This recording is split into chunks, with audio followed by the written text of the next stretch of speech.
kamasya chidram tam anugedayah yogina krita maitrasya patyurjayeva pumschali nityam, always. Dadati, gives. Kamasya, of lust. Chidram, facility. Tam, that lust. Anu, following. Ye, those. Araya, enemies. Yogina, of the yogis, or persons trying to advance in spiritual life. Krita maitrasya, having put faith in the mind. Patyu, of the husband. Jaya, Eva, like the wife. Pumschali, who is unchaste or easily carried away by other men. An unchaste woman is very easily carried away by paramours, and it sometimes happens that her husband is violently killed by her paramours.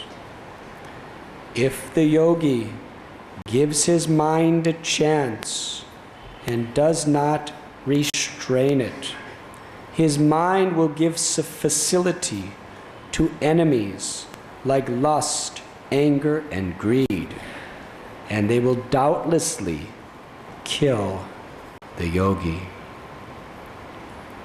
Purport by His Divine Grace, A.C. Bhaktivedanta Swami Prabhupada. In this verse, the word pumschali refers to a woman who is easily carried away by men. Such a woman is never to be trusted. Unfortunately, in the present age, women are never controlled. According to the directions of the Shastras, women are never given freedom. When a child, a woman must be strictly controlled by her father.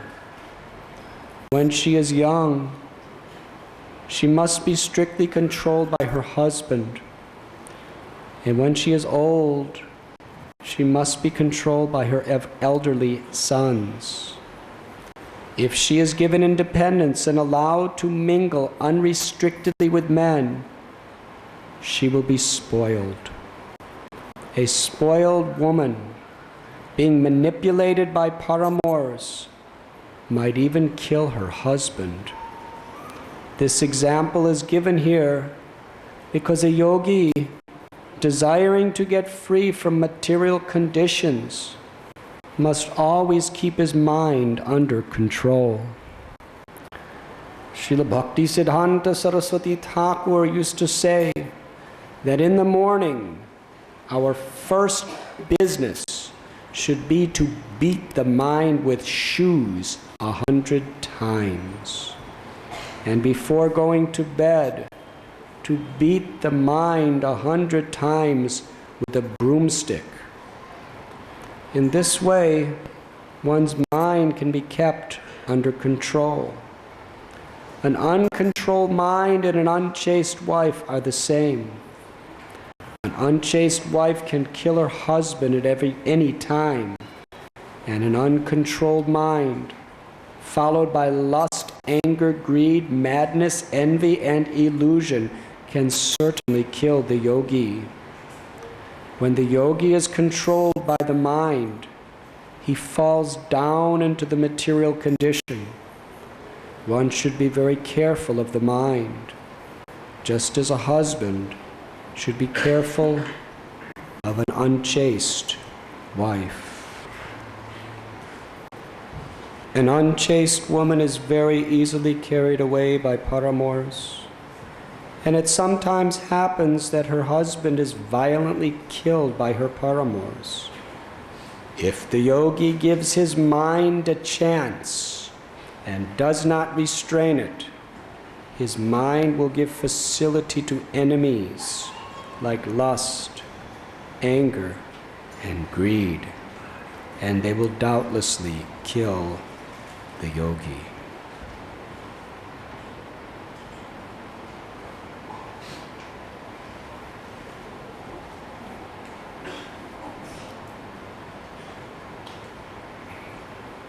These words by Srila Shukadev Goswami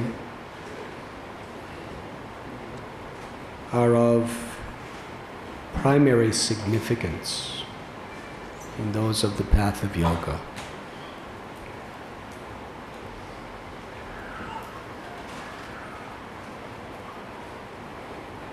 The actual meaning of yoga essentially is to control the mind. And what is the perfection of yoga? Manmana bhava mad bhakta. To always think of Krishna. Of all scriptures, all the rules, regulations, and various teachings are meant to serve the primary essence, which is to always remember Krishna and never forget Krishna. This remembering is the function of the mind. Antakali chamameva smaran bhaktva kale. Yam yam papi smaran bhavam tyajyatyante kalevaram. What we remember at the time of death is what we will attain. If we remember Krishna at the time of death, we will attain Him without fail. This is the function of the mind. Therefore, in the Vedic civilization, from the very beginning of life, one is taught how to train the mind.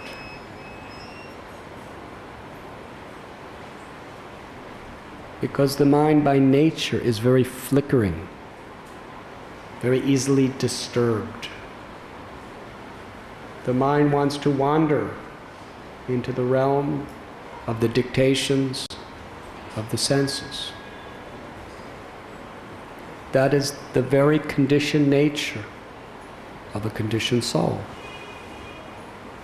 So how to curb that propensity and direct the mind in such a way that it will elevate us rather than degrade us. Human society today is a place where there is unlimited influence to degrade our minds, to drag our thinking process toward egoistic, selfish sense gratification. Therefore, the mind must be trained. Trained to say no to those dictations, and as a positive alternative, to fix itself on those thoughts, those words, those activities which bring about purification. The mind is to be controlled with the intelligence. Intelligence has a very important function. It is the function of giving the mind the proper information to make the right choice. Because what life really is, from the time of birth to the time of death, is a series of momentary choices. And according to the choices we make, we will either be elevated or degraded. Every choice we make at every moment is going to either karmically bind us to the modes of goodness, passion, or ignorance, or is going to bring us closer to God. So this is really what training the mind is about. Moment after moment after moment, the intelligence guiding the mind to make the right choice.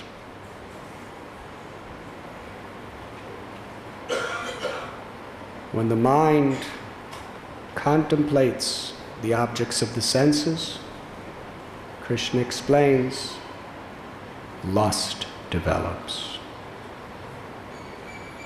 This is the system of how material nature works in a human being. It is infallible. There is no exceptions. This is how it works. When one contemplates the objects of the senses, and this contemplation is the function of the mind. It is not something you can see. It is not something anyone else knows about. Contemplation. You can be worshiping the deity on the altar, and everyone is thinking you are a wonderful pujari, but your mind can be in a permit room, drinking alcohol. Yes? So really, where are you?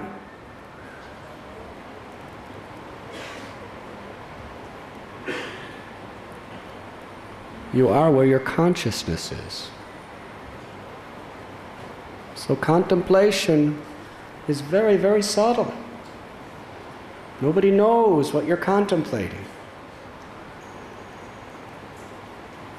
And there doesn't appear to be any reaction whatsoever. Something very hidden, very private, sometimes very secret. The contemplation of the mind. But yet, according to what we contemplate, is going to cause the direction of our entire life.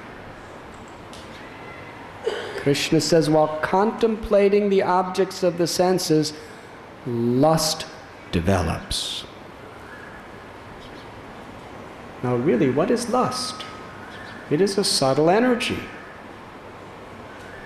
Lust isn't the objects of the senses. Lust isn't the act.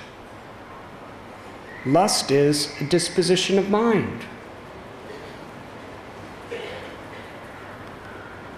When lust enters and takes control of the mind,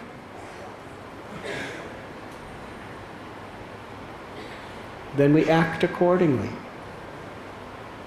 Arjuna asks Krishna, why does even an intelligent, good person practically forced to act immorally? How is this?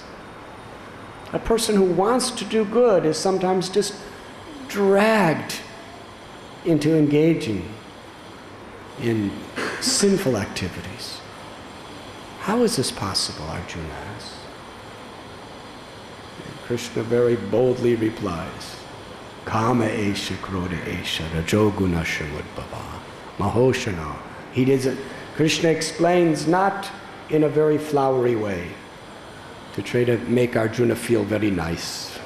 He said, it is lust only, the most deadly sinful enemy in all the world, which later transform into wrath.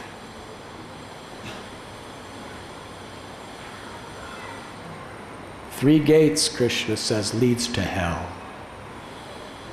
Lust, anger, and greed. These gates only lead in one direction. This is the word of Krishna, to hell.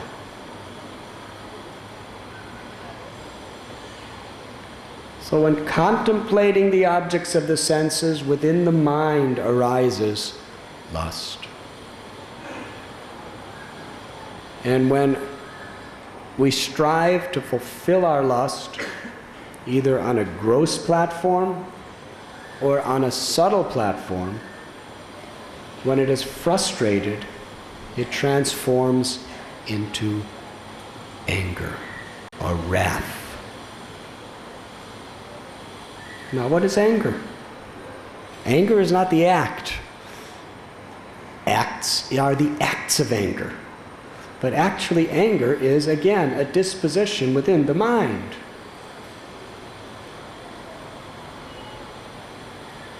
You cannot see anger. You can see the manifestation. But contemplation, lust, anger, they're actually very invisible things that are only within one's own mind. And only when you give way to these things can other people perceive them. Yes? If you control your anger, nobody even knows you're angry. Even though it may be raging like a blazing fire in your mind, if you just control it, everyone thinks, oh, very nice. So no one can see. It's only perceived outside of yourself when you give in to it, when you surrender to it. And that's exactly what happens. We surrender. We surrender our minds to contemplating the objects of the senses. Then we surrender to lust. And when that lust is frustrated, automatically that lust transforms into wrath, anger. And Krishna continues that due to anger, we become bewildered in memory. That means our intelligence. Bewildered in memory means we forget. We forget what is to be done and what is not to be done. We forget what is going to be the consequence. What is going to be the reaction if I engage in this type of activity?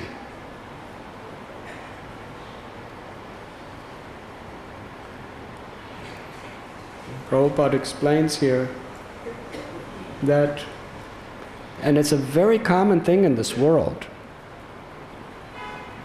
that when a wife is exploited by another man, sometimes the other man kills the husband, sometimes the husband kills the other man. It's actually one of the most common reasons for murder in this world.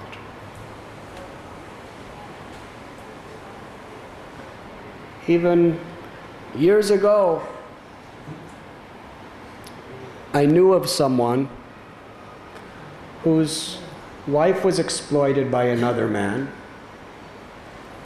and he just went to that man's house and shot him dead with a gun as soon as he found out about it. And he only got about 3 years in prison. It wasn't, he didn't deny it. There was no question, he did it. Just killed him cold. The man was just standing there, defenseless, and he was shot dead. And he only got a few years in prison. Because the judge understood, and the jury understood, that this man just went insane. He was totally sane, psychiatrically, psychologically, he was a completely fit person. But because that type of violation to one's lust, that type of violation to one's lust, that frustration to one's lusty propensities is so powerful, they understood he's not really a bad person. He just gave into anger. Hare Krishna.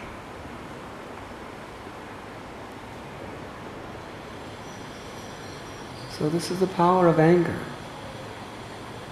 It causes us to lose our memory of what we've been taught and what will be reaction. And from such loss of memory, our intelligence is lost. And that's actually the end. When the intelligence is lost, that is the end. That means we lose our power to discriminate. We're completely controlled by our lower nature. And when the intelligence is lost, we fall down again into the material pool.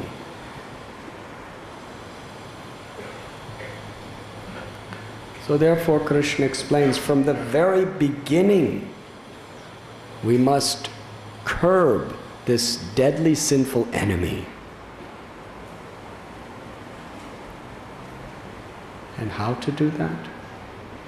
Yato yato nishchalati manaschanchalamastadam. Whenever and wherever the mind focuses, with our intelligence, we have to bring it back to the right contemplation and the right activity.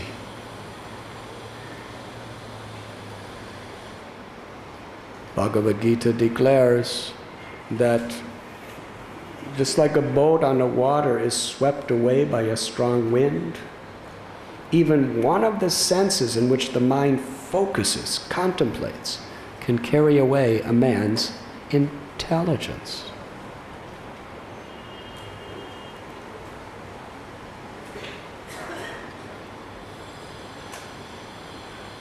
And Krishna explains what definition of intelligence is.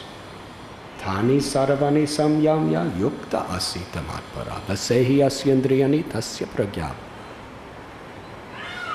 One who restrains the senses and fixes the consciousness upon me is known as a person of steady intelligence. But in order to take this process seriously, because it isn't easy, to restrain the senses is one of the most difficult things that a person can possibly do. We have seen people can run for president of the most powerful nation in the world and give incredible debates and incredible speeches and rule an entire country in such a way that he's really bringing up economic standards and building up militaries and becoming very popular to the people and conquer other countries and conquer other political parties. But the person cannot restrain senses. Do you remember? Actually, usually these things don't come out. In previous generations, these things wouldn't come out until the president died, out of etiquette. Just a couple generations ago, the media had some ethics. That if a person's doing some great, important thing for the world, even if he's doing something that's immoral or unethical, we shouldn't disgrace him. He's doing good work. It's the way it used to be. It was just, even if they knew, they would never say. So many examples. So many presidents who had girlfriends and other people like that. Now we know about it in the histories. but not till after they die. And then it's very quiet. But today, as Kali Yuga progresses, just the mentality of fly is becoming very prominent, especially in media. Yes? Used to be a little more honeybee. This person has done this nice, he's built a dam here, and he's and he's cleaned a river here, and he's elevated the economy here, and he's helped us through a war here, and they're praising, praising, praising, praising, and they know he's having this illicit thing and doing that illicit thing, but it doesn't matter, he's doing good things, just keep that in the public eye. Because really, the rest doesn't really involve the public. It's just his own karma. Yes? At least that's the way it appears. But today, a person could do incredible, wonderful things, but if one problem, the fly of the media, and all of a sudden it's on internet, and it's on television, it's on radio, it's in newspapers, it's in magazines, it's on billboards. We've seen even the beggars in the street of Bombay are selling the books about the scandals of the President of the United States. It's quite amazing. Usually they have these poor people, just simple. They knock on the windows and they sell usually some balloon or some fruit or something like that, or some newspaper. But here they're knocking on your window, or Ken Starr report. All the details of the president's illicit behavior. Unheard of in the past. So yes, you can conquer entire nations, you can conquer all opposition, but very difficult to restrain the senses. And there's only one way to restrain the senses, in a way that has some continuity and sustainability. And that is by fixing the consciousness on Krishna. Param dristva nivartate. Vishayava nivartante niraharasya dehina. Rasavara jamarasopyasya param dristva nivartate.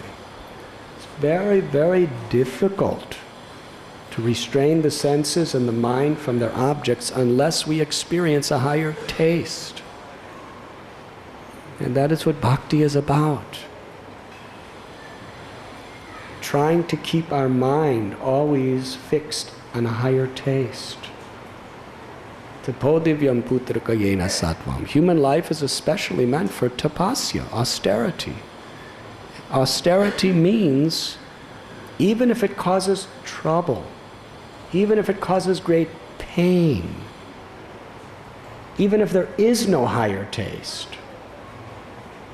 we will do the right thing, and gradually the higher taste awakens.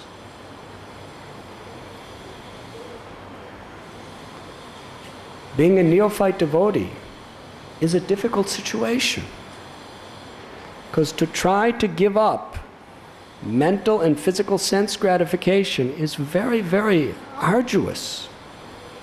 And if we're experiencing a higher taste, it's not such a problem.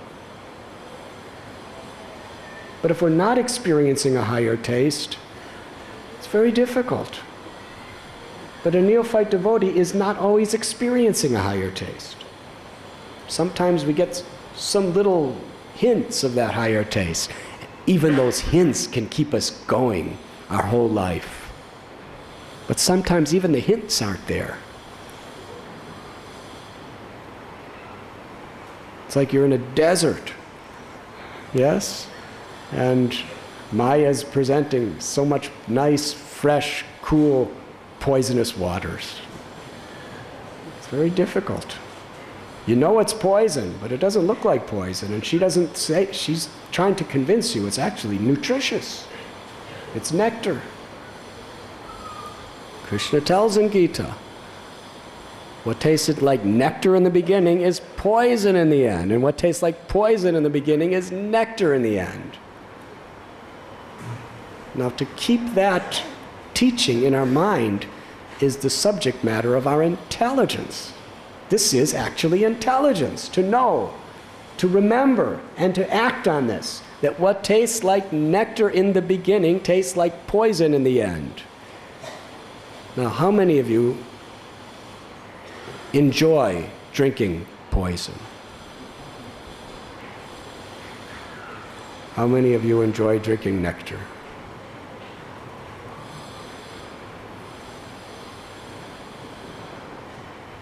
What tastes like nectar in the beginning is poison in the end. So poison doesn't always taste good. But by the mercy of Sri Chaitanya Mahaprabhu, by the mercy of Radha Gopinath, by the mercy of the Vaishnavas, we can even get some taste of nectar, of real nectar. Therefore, tapasya means whether we're tasting the sweet ecstasy of the holy name or not, we chant with full attention. Whether we're tasting the sweet nectar of Srimad Bhagavatam or not, we hear Srimad Bhagavatam, we read Bhagavad Gita, Srimad Bhagavatam. Whether we're seeing the beautiful threefold bending form and feeling love in our heart or not, we come before the deity and offer our life and our service. The idle mind is the devil's workshop. In the Bible, there's an explanation. Before Lord Jesus began his mission of preaching, he was tested in the wilderness by the devil, Satan. And Satan was giving him so many offerings. He was offering him sense gratification. Gross. But that was, Jesus, just get out of here. And then he offered him prestige, fame, power. He offered him to be the king of the entire world. I will give you the power to control the world.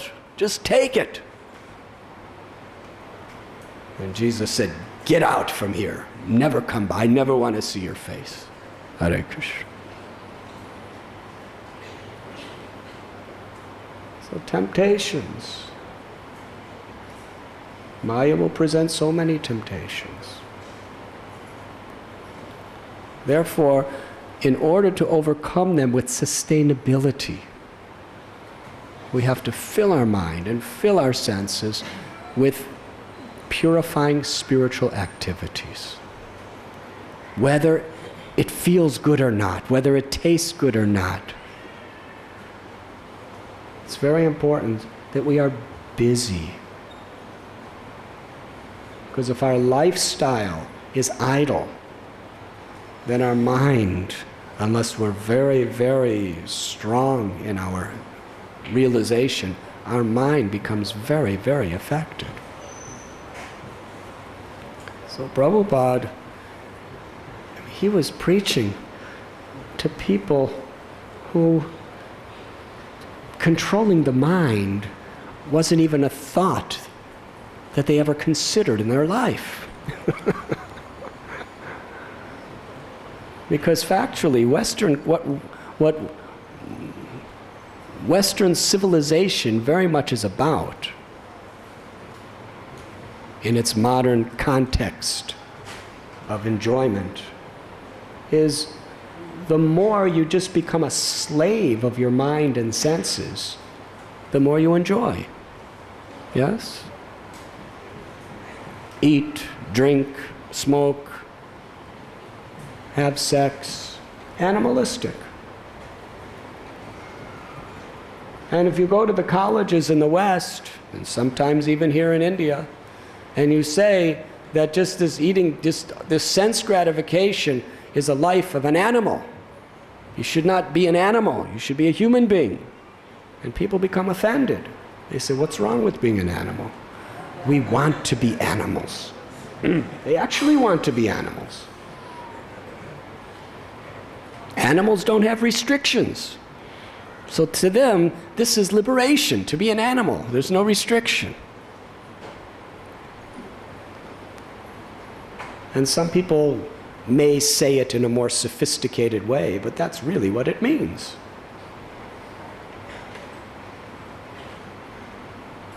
Therefore, it is very important, Prabhupada explained, that we should keep very busy. Because unless we're on a very, very advanced platform of Krishna consciousness, the mind is an unchaste wife. And the senses and their objects are so many paramours. Yes? And when the mind focuses on enjoying the objects of the senses through the senses, we should understand that the mind is the unchaste wife that is enjoying with others.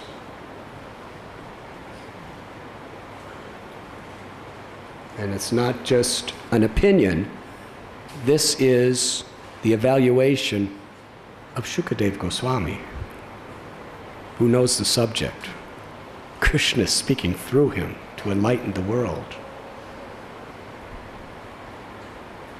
And for one who is a yogi, one who wants to make spiritual progress, what is the result? This is very strong. Please be very careful when you listen to this, because it's too strong. But that's what is required. When the mind is allowed to associate with the paramours of the senses and their objects,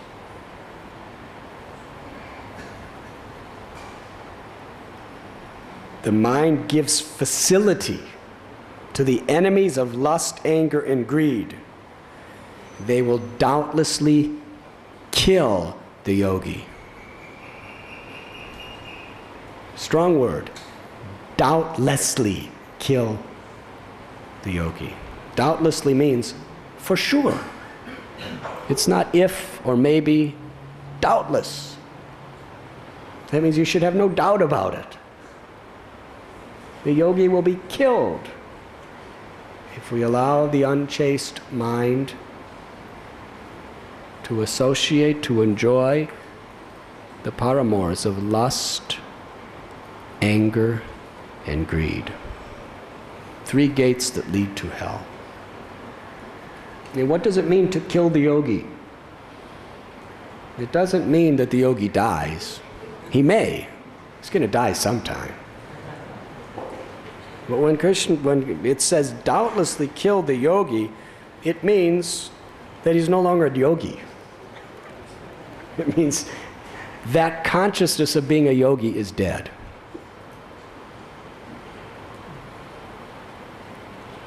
It kills your spiritual consciousness. So bhakti yoga is the most sublime process of yoga. Because only in bhakti yoga does the Lord give such incredible, wonderful ways to immerse the mind and senses in wonderful, positive, spiritual thoughts and activities.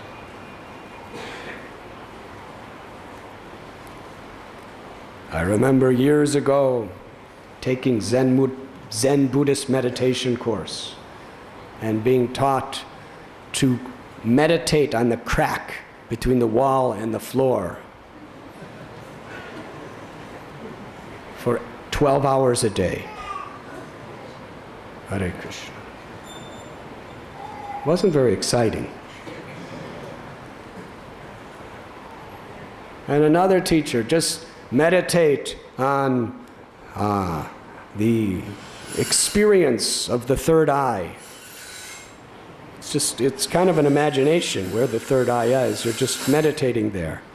And others meditate on a flame or on a leaf, yes? And just get everything else out of your mind except that.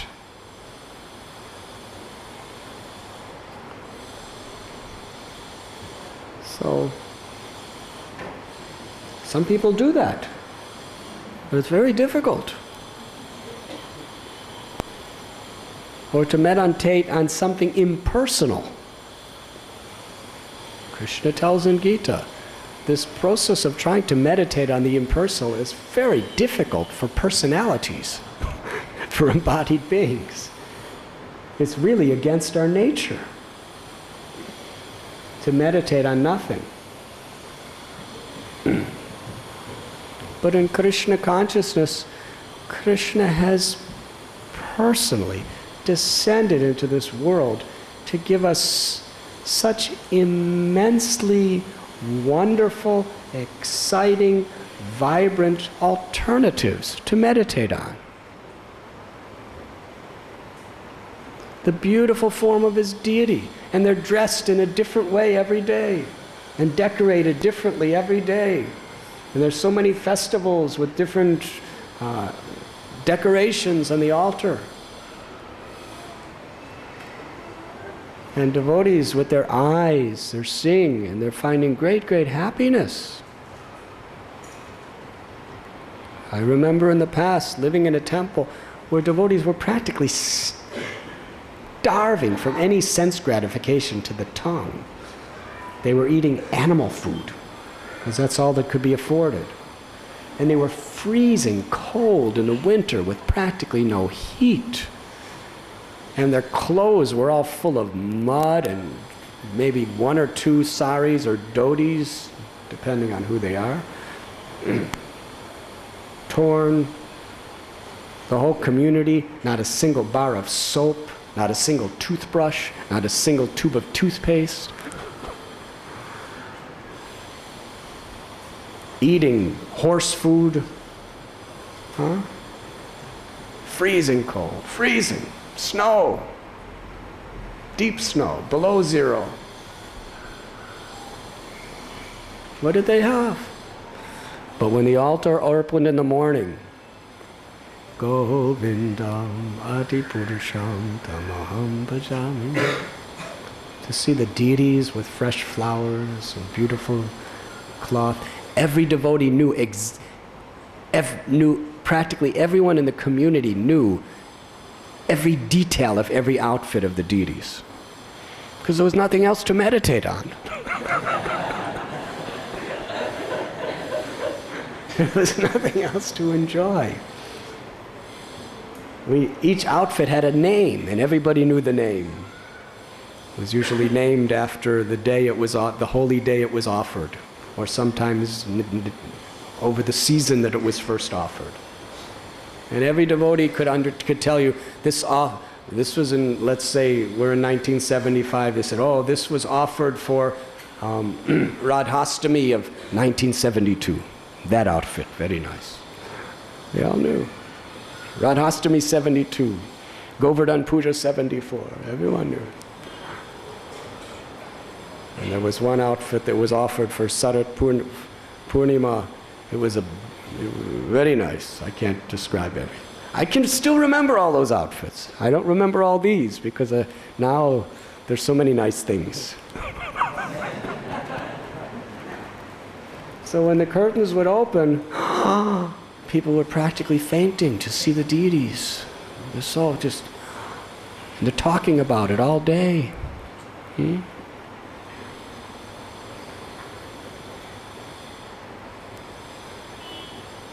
And so many wonderful, wonderful philosophy for people who are philosophically inclined. Krishna consciousness is the ultimate sense gratification. Such a deep philosophy. And Prabhupada, he paraphrases all the great philosophers of our sampradaya, especially Jiva Goswami. It's amazing. If you read some of Jiva Goswami's books, Tattva Sandarbha, the thing that will strike you is, I already know all these things. Prabhupada has taught every one of these principles.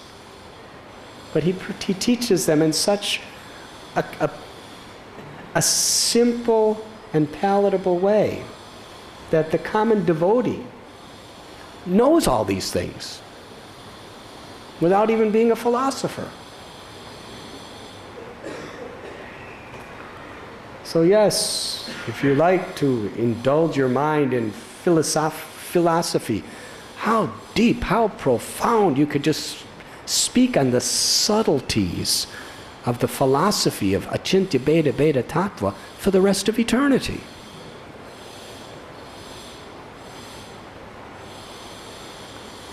And then there's Krishna's pastimes. So wonderful. Descriptions of Krishna's beauty, his heroism, his love, his innocence. He's stealing butter and lying to Yashoda. So sweet. The supreme absolute truth, who fear personified is fearful of, is afraid of his mother. Krishna's Vrindavan Leela, his Mathura Leela, his Dwarka Leela, and then there's Ram Leela and Narsingha Leela. I know some devotees who are Kshatriyas by nature. And their life, their soul, their everything is Lord Narsingha Dev. I say, what about Radha and Krishna? I said, maybe some other life. Now it's Narsingha Dev. This one devotee, every day he does puja for hours to Narsingha Dev. And he decorates Narsingha Dev. With Radha Gopinath, we give kadamba trees and parrots and peacocks and deers and beautiful decorated flutes and flowers. He decorates Narsingha Dev with swords and all different kinds of swords. And they're really sharp. He actually sharpens them. And axes and bows, beautiful solid gold bows and arrows.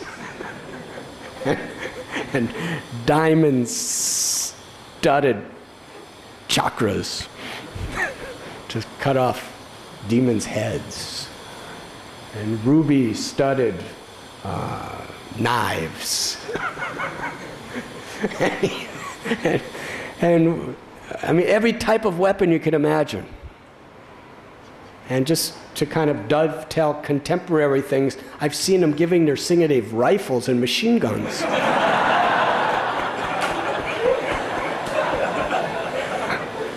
And even some of these, karate weapons, like, what are they, namchucks and like... And he has, Nrsingadev has, I think, about 10 arms. So every one of his arms has another weapon. So Krishna has performed such incredible, beautiful leelas. And he gives us such unbelievable, wonderful services to render. And one of the most deeply occupying services is preaching. Because when you're preaching, you really have to engross your mind. Yes? When a person is actually really trying to preach to someone else, either a crowd of people or an individual people, and you're really trying to just repeat the message of God, it consumes so much of your consciousness, your attention, that sense gratification practically doesn't exist. Yes? There's no time. And Prabhupada used to send people out on book distribution. You can't think of sense gratification when you're really doing it properly, because you have to convince somebody you're convincing somebody to do something they don't want to do. And you only have a few seconds to do it. Harivo. And you have to be praying to the super soul in that person's heart to give you the intelligence and the help while you're speaking. The successful book distributors who are really good, they're so much immersed in concentrated meditation, it's like samadhi.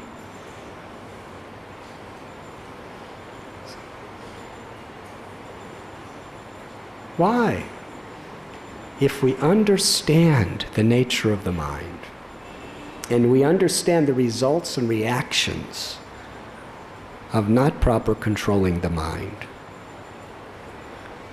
then we will take shelter of the process of devotional service. We will be enthusiastic, both internally and externally. And of all ways of completely subduing the mind, the most powerful is Nam Kirtan, the holy name. Because in every situation we could call out Krishna's name. Whether we're responding to the calls of nature, I don't know why, but I often speak on this subject matter. Whether we're responding in that way, or whether we're driving in a taxi or driving a car or in a train, wherever we may be, or laying in bed, we can't do so many things. We can't necessarily worship the deity. We can't necessarily preach. We can preach to ourselves. But we can just try to fill our mind with Harinam. Just fill it with Harinam, somehow or other. It's life or death. If we allow our mind to associate with the paramours of lust, anger, and greed, they will doubtlessly kill our spiritual propensities. Doubtlessly. And our enemies are attacking. Through the mind, the enemies are attacking. Lust, anger, greed. So what are we going to do? Are we going to surrender to our enemies? Are we going to put trust in our enemies? They're not coming to deliver us, they're coming to kill us. So in that state, we take shelter of the holy name. Hare Krishna, Hare Krishna, Krishna Krishna, Hare Hare, Hare Ram, Hare Ram, Ram Ram, Hare Hare. And as we become more and more conditioned by training our mind to just always be turning to Krishna in His name, then we are liberated. Because ultimately, if we are sincere, Krishna, who is within His pastimes, within His teachings, within His deity, within His service, within the Bhagavatam, and within His name, Krishna will be there to deliver us. It is His promise. To always remember Krishna and never forget Krishna is the ultimate goal of our lives. And how to do so? Trinarapi sunichena taror iva sihishnana amanina manadena kirtaniya sadahari. Without practicing this verse, it's impossible to qualitatively chant the names of the Lord. And Krishna reciprocates with the quality in which we're chanting. So let us put this beautiful verse on the string of the holy name and wear it constantly and chant Hare Krishna. Hare Krishna, Krishna Krishna, Krishna Hare Hare, Hare Ram, Ram Ram, Hare Hare. Please chant much louder.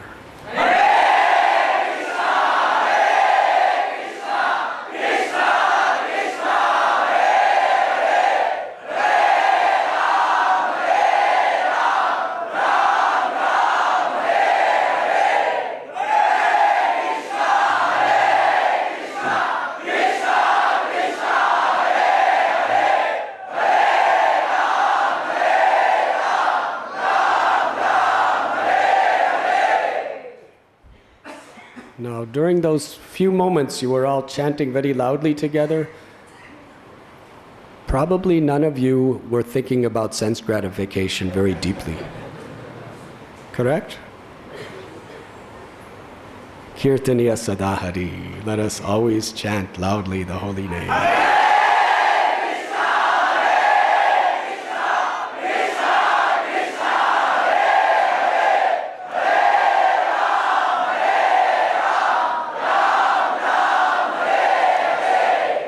Srila Prabhupada ki jai. Thank you.